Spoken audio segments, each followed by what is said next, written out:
Ang daming tao. Pero tahimik. Hindi ganun kaingay.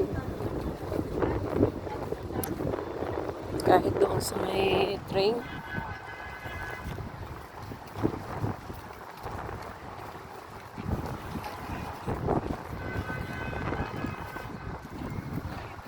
Iba yung nilabasan ko, iba naman itong papasukan ko.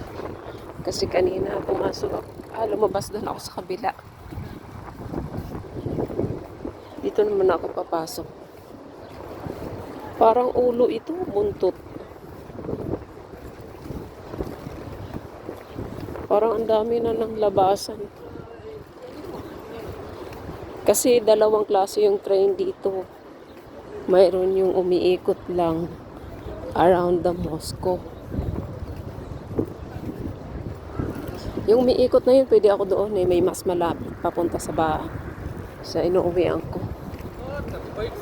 Kaso lang,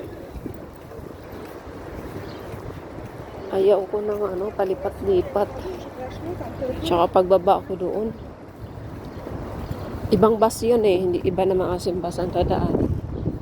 Kaya dito na lang ako. Diba? Ang bilis nila maglakad.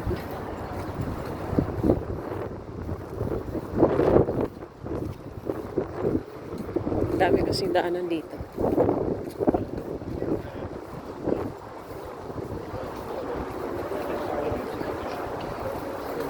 Yan. Bili ng mga isda. May mga tuyo.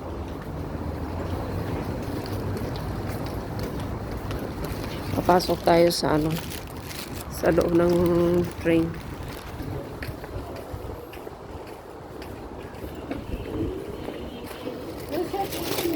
Teka lang, kukunin ko yung aking kuha ko lang yung troika.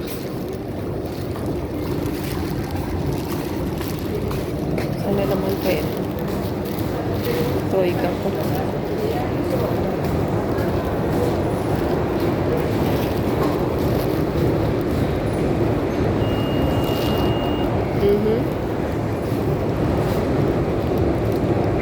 Yun, may laman pa.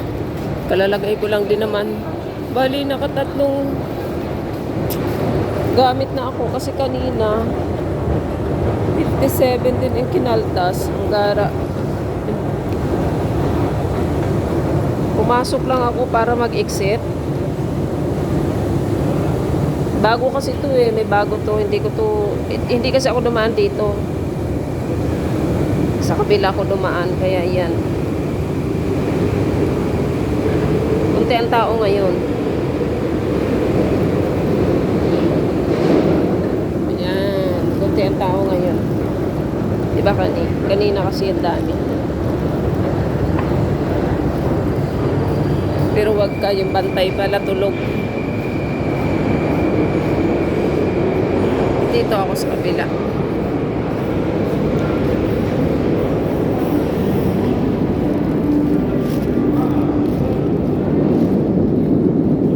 Dito hindi ka maliligaw kasi may mga kulay yung mga stasyon. Kung alam mo kung saan kulay ka pupunta. Kaya alam mo kung saan ka dapat mag-interchange. Ito yung Lenensky Prospect. Diba ang hirap basahin?